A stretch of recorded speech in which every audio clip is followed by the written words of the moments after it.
Thank you, Dr. Praveen Saxena. Thank you very much.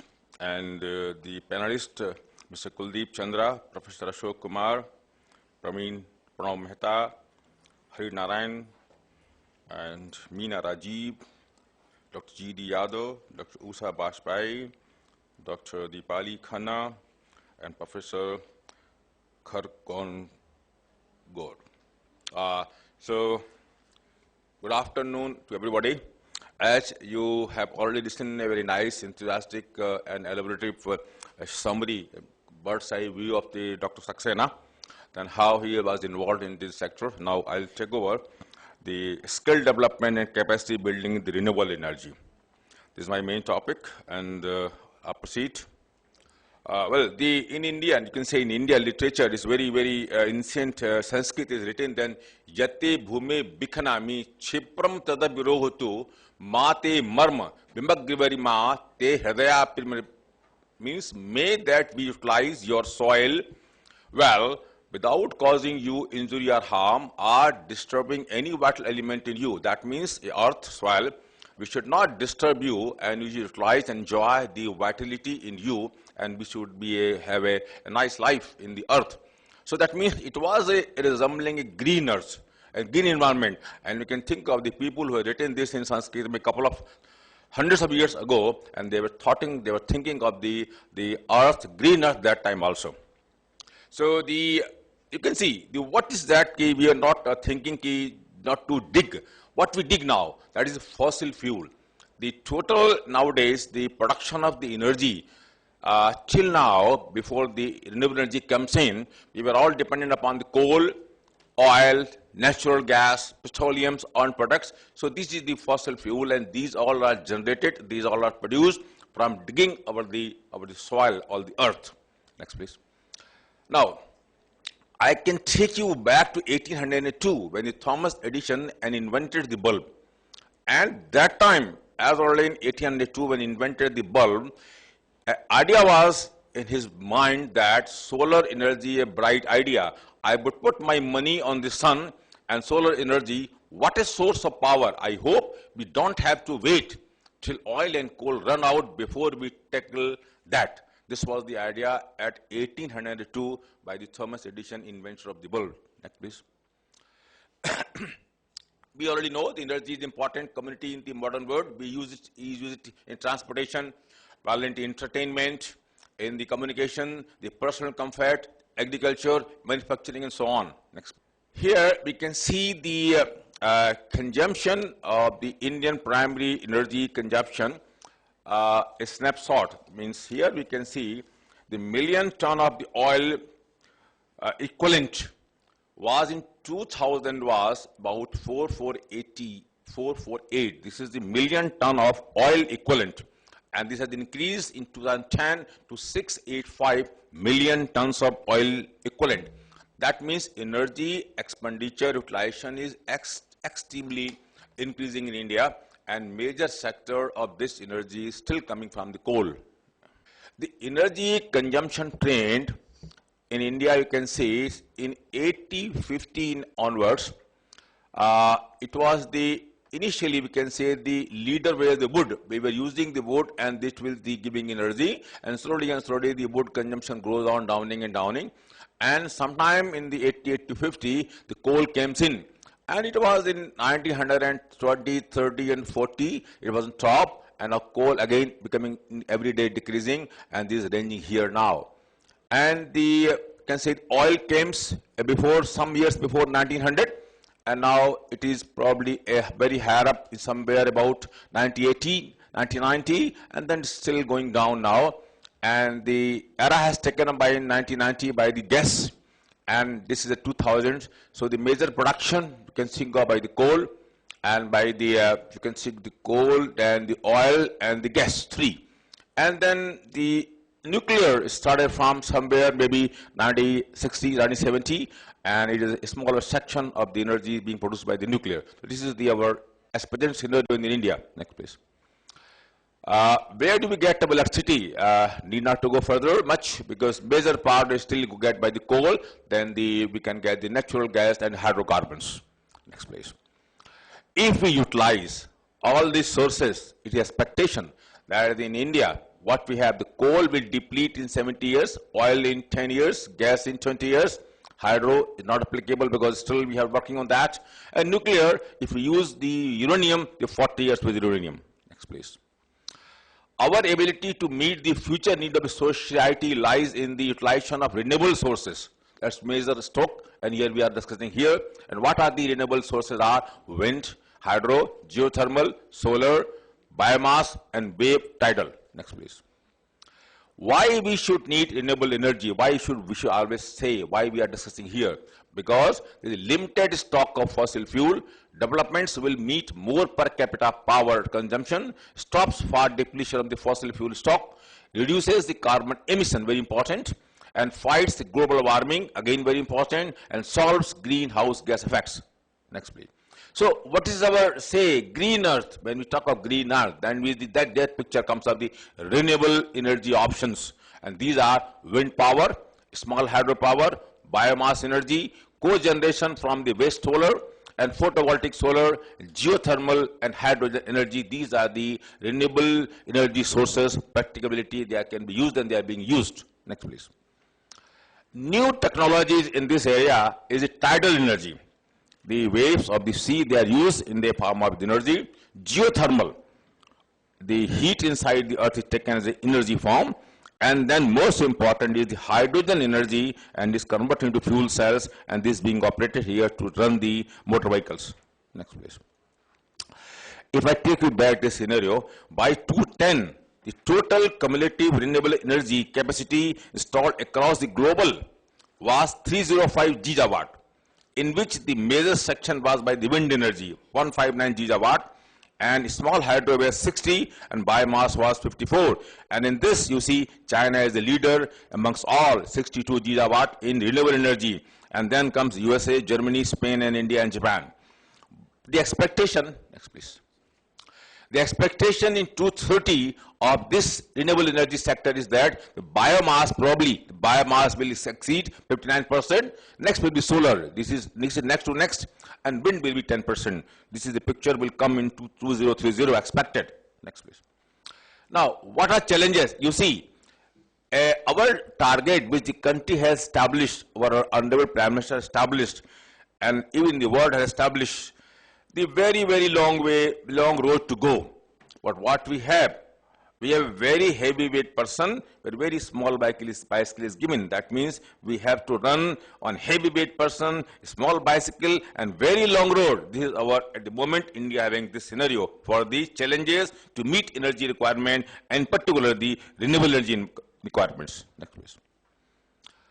The first challenge is to develop technology for integration, control of renewable energy sources, control of energy consumption, and the load management, to empower energy users for a sustainable living. Next please.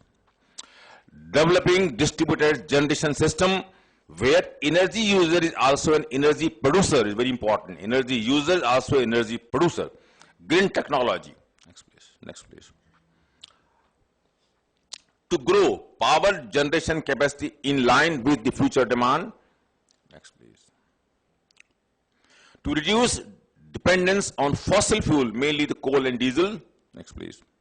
To control cost of generation, okay, next please. To resolve, avoid environment problems associated with the coal, diesel power generation. Now, so the key generation, the key challenges I can say with us are important is the government support, lack of national roadmap, access of financial resources, lack of policy and regulation clearly, development of smart grid standards, ability of users to absorb implementation of advanced technology, lack of awareness requiring knowledge creation. That is, as Saxena has told already, that our demand is very high, our goal is very high, but skilled workers are not there.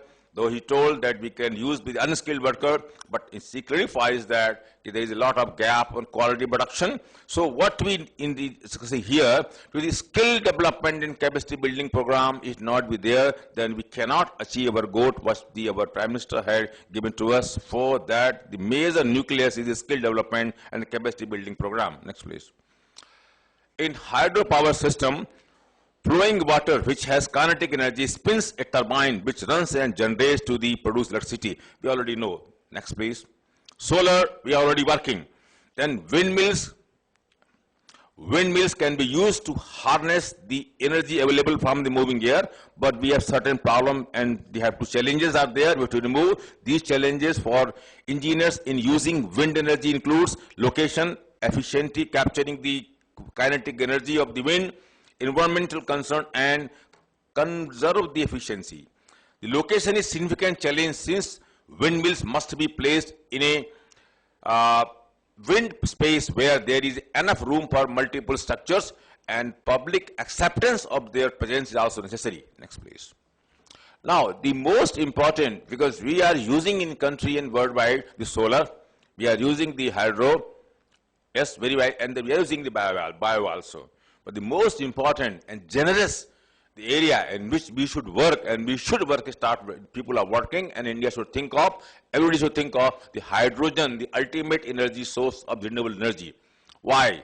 It is abundantly available and complete renewable, pollution-free energy source. Hydrogen is a fuel, contains more energy than the other hydrocarbons.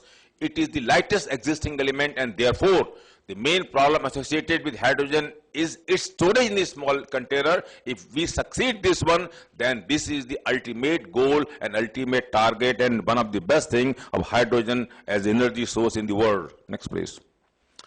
Now, just to take very short through, that these are the called as metallic intermetallic hydrides, and these are the La, Ni5, Mg2, Ni, Zr, Fe2, Fet1, etc. Means these are the different the intermetallic hydrides. So when we changes the temperature and pressure in these intermetallic hydrides, they absorb the hydrogen, red molecules, red, they interstitially, and again when they are stored up, then again we change the temperature and the pressure, then they go inside like this way interstitially, and when we again increase the pressure and temperature, they comes out. So hydrogen, I told you, is one of the cheapest way to getting the abundant energy, abundant source available, but only a problem is, and a small molecule will give a lot of energy, but only problem the world is facing is the storage of hydrogen is very light one. So we require for storing a very small amount of the hydrogen, we require a large storage. If we achieve this one, then one of the best source for renewable energy in the world. Next, please. What is the, we have experimented and things are going on, then this is the water by electrolysis done by any energy, maybe sunlight, and this produces the hydrogen, and this we are working in university hydrogen storage, and this is the hydrogen storage. Then from here the hydrogen comes and then utilized into the, anyway, here we are using as a vehicular application. Next, please. Now, the NIMS University, the research NIMS Center for Excellence in the Renewable Energy and the Sustainable Technology, is doing a lot of work, and probably, I could say, we have achieved making a substance, novel AB5 type hydrogen storage material and process of the preparation thereof. It has been patented by 243938 in the Government of India, and our scientists have developed this material. And another is patent is metal hydric storage container with fuel. This is in way of patent. So this is novel AB5 type is probably, it is said that is one of the best metallic hydride which can store a larger amount of the hydrogen available in the world today. And this has been developed by the NIMS University scientists in the NIMS Center for Excellence in Renewable Energy and Sustainable Technology in the NIMS, Jaipur. Next, please. And lot of research papers since 2 years they have developed. They are working on these different areas, our scientists in this field, and they have tried many of the intermetallic hydrides, and after that they have this targeted that this is the last which I have showed you. That is one of the important intermetallic hydride which is the best available in the world today. Next, please. These are the paper published. Now I'll take you. Talk on more Yes, I kill now the question starts here. Now we are thinking to skill development. The NIMS University is working on the renewable energy. The students are given different projects, and I can show you how they develop their more main mind. This is a combination of student projects. One is solar, wind, and combined setup. So this is solar and wind, they have jointly combined together, and this is a new setup they have created. They have created the water solar pump they have created, and the hydrogen hydrides based home cooler they have created, and similarly again a home cooler is created, cooker. Next please. Facing questions are how we can use best in class technologies while not being impeded by integration cost. How can we develop and deploy innovative workflow to our assets teams? How can we use advanced technology as a difference and the catalyst for asset team integration? How can we accelerate learning in our organization? Next please. Now here comes the skill development. So this was the area, and we are doing a lot of in NIMS University, and now this is the message is that for the core skill development capacity building in the renewable energy, we require a manpower, and for manpower is developed through the expertise technical discipline network. Then we require a 4-site solution for the renewable energy skill development program, and the 4-site solutions is a modeling and simultaneous remote sensing software, designing, sharing, workforces development, and tailored solutions ensure organizational competency. And then we require kernel, this is the knowledge needed. These 3, and then come the process. Process is developed through the upgrade and reviewed industry benchmark framework for development. That means if we link between upgrade and reviewed industry benchmark framework for development, process and renewable energy, this is called as academia industry relationship. This is called academia industry interactions. Next. Now, as we discussed today, there is high demand and there is a less available force. So demand and supply gap is much more, and our target of the university target, industry target is that to achieve this demand and supply gap. Next please.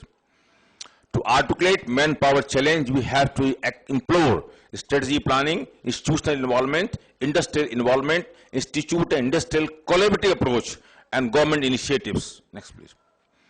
Now the skill development program, that is competency map, that is education and skill development under 2 lines. One line is this line, and after this comes this line. These are 2 modules. The one comes first and then comes second, and this gives a complete skill development program into the renewable energy.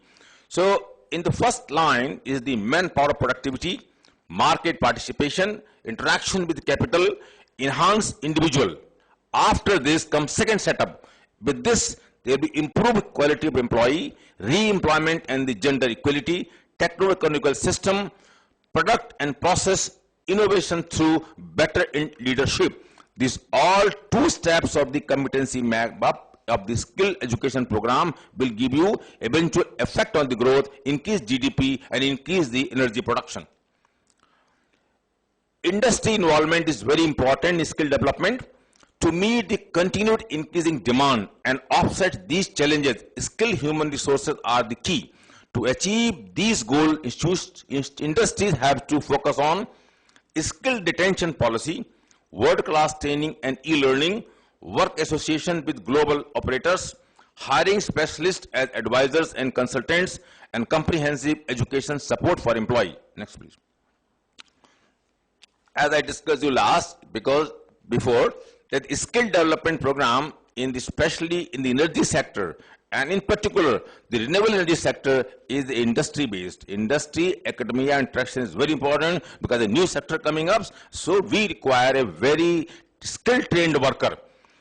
Institute and industrial collaborative approach is there. The collaborative efforts among educational institutions and the industry are being to result in increased efforts to identify job competencies, talent gap, and create programs that will develop skill to fit talent pipeline.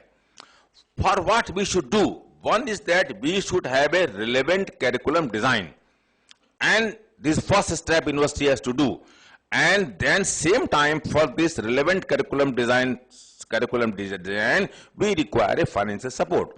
This may be done by financial support, may be done by either the government, university itself, and the same time supported by the industry. This will lead academic, industrial, professional exchange for mutual development. This will develop this mutual development, then it will be a meaningful student-industry interface. Student will get interaction in both university and industry, and both mutual will produce a meaningful student-industry interface, and this collaboration in R&D projects also needed. This is the end product of the skill development program. So the change in curriculum, involvement of industry will give us a good student, good skilled worker scientists in this area of renewable energy. Next, please. I'll take you now, as in the last day I was attending a meeting here, energy. They say the government has funded a lot of the fund into renewable energy programs to the lot of institutions to stimulate the industry academia program, but they failed up. So here I like to say certainly the government has given a lot of funds to the this industry academia interaction, but if you see the data, the all government fund has gone to the public institutions, that means government institutions, and certainly they are good, but they give a setup to the student expertise, talent management, and same time in industry gets benefit, and the government also can benefit through the resources of the economy. But if suppose this continues and some of the fund of the government can be diverted to the private institutions, then these private institutions will have a lot of publication and patents, and then they can also support the public institutions, and in turn the cycle will go on, and a lot of things will be come up. So the message is that the government should support the government colleges, government universities, but same time they also fund the private institutions so they get the good amount of the publications and setup comes up that will help the country in going ahead. Next, please. Before taking on the slide, well, I told you that why I am saying publication patent. As I told you, the university has patented that particular intermetallic hydrides since 2 years. But why we are not going ahead? Because only we have patent, but we cannot industrialize, because we want to sell this our patent to somebody who can give money to us. If government jumps in that this can be utilized and our own, we can get the industry to be involved in this, and we can get a lead into the country, can lead to the worldwide. So here is these private people, they produce the things, they patent, and they wait for somebody to purchase. Here comes the role of government. That's why I was thinking government has to participate in private institutions. Next, please. So in my opinion, I always say the skill development program has 6 arms, and they are the competencies, awareness, experience, knowledge, creativity, and training. And then this skill program has realigned skilling. It means again training and training, and that is the development, design, and realignment. Means everybody who is trained has to again come for retraining to make updated scientist program in that particular mind. So this is the skill development, realigning of skill development. Next, please. Now, this skill-based education will certainly, with the active participation of the private education sectors, as I told you in my last slides. So skill development based education, active participation of private education sector will certainly increase the GDP, and this together will increase the EGD, and both will increase the HDI. This is the Human Development Index, and this is the main indicator of any developed society. So when SDI of the country is increased, then overall social, political, financial, natural, physical, and spiritual growth is there, and this is our sole target of the everybody. India also, then we should have the maximum HDI, and overall growth will be there by increasing the SDI. So the nucleus of this is the skill-based education and active participation of the private education sector. Next, please. Here, as I have checked in the last slides, the idea is that our Honorable Prime Minister Narendra Modi ji has made headlines last fall by announcing he is ambitious to install 100 gigawatts of solar power capacity, over 30 times more than India has now, by 2022. I'm very sure it is difficult, but it's not impossible. If we follow what I had told, the skilled people, and certainly I told you road is very high, We have the small bicycle to go, heavyweight person. If we work together, will only think is that skilled people. If skilled people will be there and academy industry interaction will be there, I'm very sure this target will be achieved. Thank you very much.